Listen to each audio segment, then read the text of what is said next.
तो हम लोग आ गए एक नए वीडियो पर और आज हम लोग देखने वाले हैं एसएसजीडी कांस्टेबल के लिए इंपॉर्टेंट जीके और जीएस। और मैं बता दूं कि आज का क्लास बहुत इंपॉर्टेंट होने वाला है क्योंकि मैं आज जो टॉपिक लाया हूं यहां से हर साल और हर शिफ्ट में क्वेश्चन पूछे जाते हैं, इसलिए ये टॉपिक आपके लिए बहुत ज़्यादा इंपॉर्टेंट हो जाता है। अगर आप चाहते हैं, आपका सपना है कि 20 में 20 क्वेश्चन सही हो जाए, एक भी क्वेश्चन गलत ना हो, तो अभी मेरे चैनल को सब्सक्राइब कर लीजिए और जितने भी वीडियो डाले जा रहे हैं उसको आप प्रॉपर वॉच करते हुए चलते हैं तो निश्चित आप बहुत बेहतर करेंगे। और मेरा टारगेट तो एक ही है कि आपका 20 में 20 क्वेश्चन सही होना चाहिए और होगा भी। जब प्रॉपर वीडियो को वॉच करते हुए चलेंगे तो निश्चित बेहतर होगा। आइए हम लोग वीडियो को स्टार्ट करते हैं और एक एक करके क्वेश्चन समझते हुए चलते हैं। तो देखिए, पहला क्वेश्चन क्या दे रखा है कि जालियांवाला बाग हत्याकांड कब हुआ था। जालियांवाला बाग हत्याकांड कब हुआ था? 1919 में, 1920 में, 1921 में और सभी। तो मैं बता दूं कि जालियांवाला बाग हत्याकांड जो हुआ था वो 1919 को हुआ था। 13 अप्रैल, ये भी याद रखिएगा कि 13 अप्रैल को, देखिए कब हुआ था, 13 अप्रैल 1919 को जालियांवाला बाग हत्याकांड हुआ था। जो कि कहाँ हुआ था? तो ये अमृतसर में हुआ था, याद रखिएगा। कहाँ पे हुआ था? अमृतसर में। इस बात को याद रखेंगे। और क्यों हुआ था ये भी मैं बता रहा हूं, आप ध्यान से सुनिएगा। जालियांवाला बाग हत्याकांड इस बात से हुआ था क्योंकि देखिए, हुआ यह था कि ब्रिटिश सरकार ने पंजाब के लोकप्रिय नेता एक थे डॉक्टर सैफुद्दीन, कौन थे? डॉक्टर सैफुद्दीन तथा डॉक्टर सत्यपाल को गिरफ्तार कर लिया। किसको किसको गिरफ्तार किया था? डॉक्टर सैफुद्दीन, याद रखिएगा। देखिए, मैं जो भी एक्स्ट्रा बोलूं उसको आप नोट डाउन कर लीजिएगा, इसलिए मैं बोल रहा हूं। देखिए, डॉक्टर सैफुद्दीन, मैं लिख देता हूं सैफुद्दीन, ठीक है। डॉक्टर सैफुद्दीन को और इनके साथ साथ एक और आदमी को पकड़ लिया जिसका नाम था सत्यपाल, डॉक्टर सत्यपाल। इन दोनों आदमी को क्या कर लिया लो? गिरफ्तार कर लिया लो। और जैसे ही गिरफ्तार किया लो तो इन्हीं को छुड़ाने के उपलक्ष्य में जालियांवाला बाग हत्याकांड का विरोध किया गया। क्या किया गया? जालियांवाला बाग में आयोजित किया गया। कौन सा? जालियांवाला बाग हत्याकांड आयोजित किया गया। और देखिए, जिसमें हुआ क्या कि अमृतसर के फौजी कमांडर वो था जनरल डायर। कौन था? General Dyer. जो कि कौन था? अमृतसर का क्या था? अमृतसर का फौजी कमांडी था जनरल डायर। इसने क्या कर दिया? निहत्थे लोगों पे, जितने भी वो विरोध में लोग गए थे उन पे गोली चला दिया और हजारों के संख्या में लोगों की क्या हुई थी? मौत हुई थी। समझ रहे ना? हजारों की संख्या में। इसी को हम लोग जालियांवाला बाग हत्याकांड कहते हैं, जो कि 13 अप्रैल 1919 को हुआ था। तो जो भी एक्स्ट्रा मैं बताऊं उसको भी आप नोट डाउन कर लीजिएगा। अगला क्वेश्चन देखिए क्या है। अगला क्वेश्चन देखिए क्या है, बहुत इंपॉर्टेंट क्वेश्चन है ये भी। ये क्वेश्चन क्या दे रखा है कि किसके विरोध में जगह जगह पर पंजाब में जनसभा आयोजित की जा रही थी? किसके उपलक्ष्य में? रॉलेट एक्ट, जालियांवाला बाग हत्याकांड, काकोरी कांड, खिलाफत आंदोलन। तो मैं बता दूं कि रॉलेट एक्ट के विरोध में जगह जगह पर पंजाब में जनसभाएं आयोजित की जा रही थी। इसका राइट जवाब क्या होने वाला है? तो इसका राइट जवाब ए नंबर बिल्कुल क्या होने वाला है? सही होने वाला है। अगले क्वेश्चन पे आ जाते हैं। देखिए क्या है अगला क्वेश्चन, भी बहुत ज्यादा इंपॉर्टेंट है। और देखिए, मैं बता दूं कि मौर्य वंश ऐसा टॉपिक है जिससे हर साल और हर शिफ्ट में क्वेश्चन आते हैं, इसलिए मौर्य वंश को आप इग्नोर नहीं कर सकते हैं। क्या क्वेश्चन है कि बिंदुसार का उत्तराधिकारी कौन हुआ? अशोक हुआ कि चंद्रगुप्त मौर्य हुआ कि सिकंदर हुआ कि घनानंद हुआ? तो मैं बता दूं कि बिंदुसार का उत्तराधिकारी जो हुआ था वो अशोक हुआ था, जिसको अशोक महान के नाम से भी जानते हैं। देखिए, अशोक के बारे में डिटेल में बताने वाला हूं, इस बात को ध्यान रखिए क्योंकि अशोक ऐसा टॉपिक है जहां से क्वेश्चन हर शिफ्ट में और हर साल आए हुए हैं। तो अशोक का मैं अगले वीडियो में बनाऊंगा जिसमें अशोक के बारे में डिटेल में आप लोगों को पढ़ाऊंगा कि ये क्या हुआ था, कि ये मगध की गद्दी पर कब बैठा था अशोक। 269 ईसा पूर्व में क्या हुआ था? बैठा हुआ था। जो कि कलिंग की युद्ध भी जीता था। कौन? अशोक। तो अशोक के बारे में डिटेल पढ़ाने वाला हूं। लेकिन अभी क्या क्वेश्चन पूछा है कि बिंदुसार का उत्तराधिकारी कौन हुआ? तो कौन हुआ? अशोक हुआ। मैं बता दूं कि मौर्य वंश का संस्थापक का एक नंबर पे कौन था? चंद्रगुप्त मौर्य। जो कि क्या था? ये मौर्य वंश का संस्थापन किया था कहां पे? मगध में। और दूसरे नंबर पे कौन आया था? दूसरा पे बिंदुसार आया था। और तीसरा नंबर पे कौन आया था? अशोक आया था। याद रखेंगे। तो ये आपसे क्वेश्चन क्या पूछा जाएगा कि बिंदुसार का उत्तराधिकारी कौन हुआ? तो अशोक हुआ। चलिए, बिंदुसार के बारे में कुछ आप लोगों को बता देता हूं, इस बात को ध्यान रखिएगा। देखिए, चंद्रगुप्त मौर्य जो है 298 ईसा पूर्व में मृत्यु हो गया। कब हो गया? ये चंद्रगुप्त मौर्य की जैसी मृत्यु हुआ 298 ईसा पूर्व में, तो उसके बाद से चंद्रगुप्त मौर्य का उत्तराधिकारी ही कौन हुआ? बिंदुसार हुआ। और ये 298 ईसा पूर्व में मगध के गद्दी पर क्या हुआ? बैठा। और इसको बिंदुसार का बिंदुसार को हम लोग अमृत घात भी कहते हैं। क्या कहते हैं? अमृत घात भी कहते हैं। इस बात को याद रखिएगा। क्या कहते हैं? अमृत घात भी कहते हैं, क्योंकि अमृत घात का अर्थ होता है क्या चीज? शत्रु का विनाशक। बिंदुसार क्या करता था? शत्रु का विनाश करता था, इसीलिए इसको अमृत घात भी कहा गया है। इस बात को याद रखेंगे। अगला क्वेश्चन देखिए क्या है। मौर्य वंश का अंतिम संस्थापक कौन था? बिंबिसार था कि चंद्रगुप्त मौर्य था कि अशोक था कि बृहदर्थ था? तो मैं बता दूं कि अंतिम शासक कौन था? बृहदर्थ था। एक नंबर पे मौर्य वंश आया था। एक नंबर पे कौन था? ये बिंबिसार। कितने नंबर पे आया था? 2 नंबर पे। और तीसरे नंबर पे ये आया था। और अंतिम नंबर पे कौन आया था? बृहदत्त। तो याद रखना है क्या चीज? कि मौर्य वंश के संस्थापक थे चंद्रगुप्त मौर्य, और चंद्रगुप्त मौर्य का उत्तराधिकारी कौन हुआ? बिंबिसार हुआ। और इसके बाद से बिंबिसार का उत्तराधिकारी कौन हुआ? अशोक हुआ। और अंतिम कौन हुआ मौर्य वंश का? बृहदत्त हुआ। इस बात को ध्यान रखेंगे। अगला देखिए क्या है। सिकंदर भारत से कब लौटा? सिकंदर जो है पे आप लोगों से मैं एक प्रश्न पूछना चाहूंगा कि ये बताइए कि सिकंदर जो है वो भारत पर आक्रमण कब किया था? इसका आंसर आप लोग बताइए कि सिकंदर भारत पर आक्रमण कब किया था?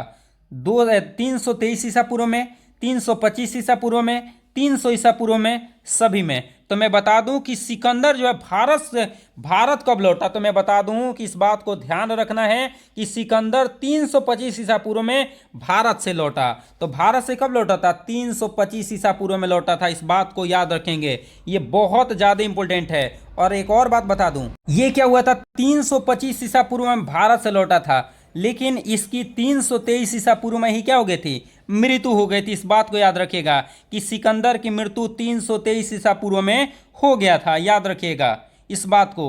और बेबीलोन में हुआ था। कहाँ पे? याद रखिएगा, सिकंदर की मृत्यु 323 ईसा पूर्व में बेबीलोन में 33 वर्ष की अवस्था में हो गया था। मात्र 33 वर्ष का था, तभी ये क्या हो गया था? सिकंदर की मौत हो गया था। कहाँ पे? बेबीलोन में हुआ था। याद रखिएगा, कहाँ पे? बेबीलोन में इसकी क्या हुआ था? मृत्यु हुआ था। याद रखेंगे। और भारत से कब लौटा था? 325 ईसा पूर्व में। और भी कुछ इसके बारे में बता दे क्या? चलिए अगले वीडियो में इसके बारे में और डिटेल में बताऊंगा। अभी आप लोगों को और मैं बताता हूं। अगला देखिए क्या है, क्वेश्चन क्या है। देखिए क्वेश्चन क्या दे रखा है। सेल्यूकस निकेटर ने अपने पुत्री के विवाह किसके साथ की थी? किसके साथ किया था? देखिए ऑप्शन क्या है। ऑप्शन दे रखा है कि चंद्रगुप्त मौर्य से, अशोक से, बिंबिसार से, सिकंदर से। तो मैं बता दूं कि ये किया था चंद्रगुप्त मौर्य से। किससे शादी किया था? चंद्रगुप्त मौर्य से। सेल्यूकस निकेटर ने क्या कर दिया था? शादी कर दिया था। और सेल्यूकस निकेटर तो सिकंदर का क्या था? सेनापति था। याद रखिएगा, सेल्यूकस निकेटर जो था वो चंद्रगुप्त मौर्य का क्या था? सिकंदर का क्या था? सिकंदर का सेनापति था। जब सिकंदर भारत पर आक्रमण किया था तो उस समय चंद्रगुप्त मौर्य ने उसको हराया था। उसी समय सेल्यूकस निकेटर जो है वो किसके दरबार में रह गया था? चंद्रगुप्त मौर्य के। और उसी समय अपनी पुत्री का विवाह चंद्रगुप्त मौर्य से कर दिया था। समझ रहे हैं ना? और उसके बाद से एक मंत्री दिया था, जो कि अगले वीडियो में बताऊंगा। अगला देखिए क्या है। चंद्रगुप्त मौर्य का उत्तराधिकारी कौन हुआ? चंद्रगुप्त मौर्य, अशोक हुआ, बिंबिसार हुआ, सिकंदर हुआ। तो मैं बता दूं कि चंद्रगुप्त मौर्य का उत्तराधिकारी कौन हुआ? तो चंद्रगुप्त मौर्य का उत्तराधिकारी हुआ कौन हुआ? बिंबिसार। कौन हुआ? बिंबिसार। इस बात को याद रखेंगे। और चंद्रगुप्त मौर्य गद्दी पे कब बैठा था? तो चंद्रगुप्त मौर्य ने घानानंद को हराया था। किसको? मैं चंद्रगुप्त मौर्य के बारे में कुछ बता देता हूं कि ये घानानंद को हरा के ये गद्दी पे बैठा था, मगध के गद्दी पर। और मगध के गद्दी पर कब बैठा था? तो 322 ईसा पूर्व में। कब बैठा था? 322 ईसा पूर्व में चंद्रगुप्त मौर्य ने मगध के गद्दी पे बैठा था। याद रखिएगा इस बात को। और इसको सेंडोकोकस भी कहा जाता है। किसको? चंद्रगुप्त मौर्य को। अगले क्वेश्चन पे आ जाते हैं। देखो, अमृत घाटा किसे कहा जाता है? अशोक को, चंद्रगुप्त मौर्य को, अशोक को, बिंबिसार को। तभी हम लोगों ने पढ़ा कि बिंबिसार को ही हम लोग क्या कहते हैं? अमृत घाटी कहते हैं। अगले क्वेश्चन देखिए क्या है। बिंबिसार किस धर्म को मानता था? जैन धर्म, बौद्ध धर्म, ईसाई धर्म, पारसी धर्म। तो मैं बता दूं कि बिंबिसार जो था ना, कौन था? बिंदुसार। ये बिंबिसार आगे है, यहाँ पे बिंदुसार रहना चाहिए। तो यहाँ पे बिंदुसार कर लीजिएगा, यहाँ पे बिंदुसार। तो बिंदुसार जो है ये किसका था? उत्तराधिकारी इसका किस धर्म को मानता था? तो इस बात को याद रखेंगे कि ये बौद्ध धर्म को मानता था। किसको मानता था? बौद्ध धर्म। याद रखिएगा। अगला क्वेश्चन देखिए क्या है। अगला क्वेश्चन देखिए क्या है कि किस मौर्य शासक ने कश्मीर में श्रीनगर को बसाया था? बिंबिसार, चंद्रगुप्त मौर्य, अशोक और सभी। तो मैं बता दूं कि अशोक ने क्या किया था और कश्मीर में क्या किया था? कश्मीर में ही गए थी। अशोक ने कश्मीर में श्रीनगर को बसाया था, याद रखिएगा। और अशोक ने ही नेपाल में ललित पतन नगर बसाया था। पाकिस्तान में भी थी, नेपाल में भी एक बताया था ललित पतन, याद रखिएगा। ललित पतन नेपाल में भी क्या किया था? बसाया था। कौन? अशोक ने। और अशोक को कहा जाता है अशोक महान। और मैं बता दूं कि मगध के गद्दी पर कब बैठा था? तो 269 ईसा पूर्व में क्या किया था? गद्दी पे बैठा था। अगला देखिए क्या है। अशोक के युद्ध का वर्णन किस शिलालेख में मिलता है? 12वें, 13वें। अगला क्वेश्चन देखिए क्या है, 14वें, 15वें। तो मैं बता दूं कि इसके अशोक के लड़ाई का जो भी मिलता है ना, ये किस में मिलता है? 13वें शिलालेख में मिलता है। किस में? 13वें। तो इसका राइट जवाब क्या होने वाला है? बी नंबर सही होने वाला है। अगले क्वेश्चन पे आ जाते हैं। अगला देखिए क्या है। कलिंग पर आक्रमण किसने किया था? बिंबिसार, चंद्रगुप्त मौर्य, अशोक और सभी।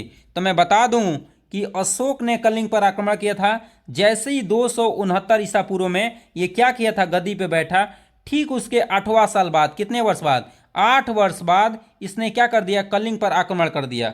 और कलिंग पर आक्रमण करने के बाद किस पर आक्रमण किया था?